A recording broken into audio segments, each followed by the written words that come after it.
Esther chapter 7. So the king and Aman went in to drink with the queen. And the king said to her again the second day, after he was warm with wine, "What is thy petition, Esther, that it may be granted thee? And what wilt thou have done? Although thou ask the half of my kingdom, thou shalt have it."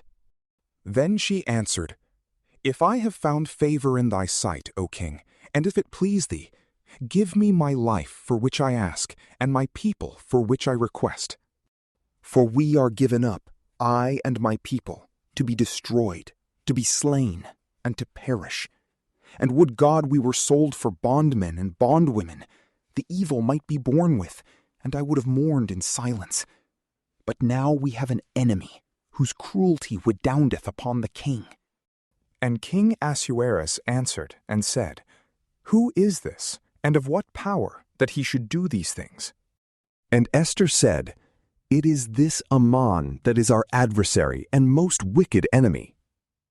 Aman, hearing this, was forthwith astonished, not being able to bear the countenance of the king and of the queen.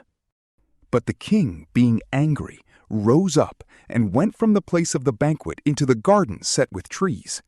Aman also rose up to entreat Esther the queen for his life, for he understood that evil was prepared for him by the king. And when the king came back out of the garden set with trees, and entered into the place of the banquet, he found Aman was fallen upon the bed on which Esther lay. And he said, "He will force the queen also in my presence, in my own house?" The word was not yet gone out of the king's mouth, and immediately they covered his face.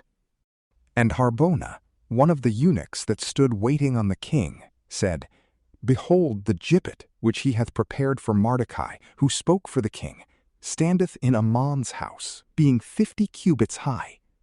And the king said to him, "Hang him upon it." So Haman was hanged on the gibbet which he had prepared for Mordecai, and the king's wrath ceased. From PrayLamp. Peace be with you.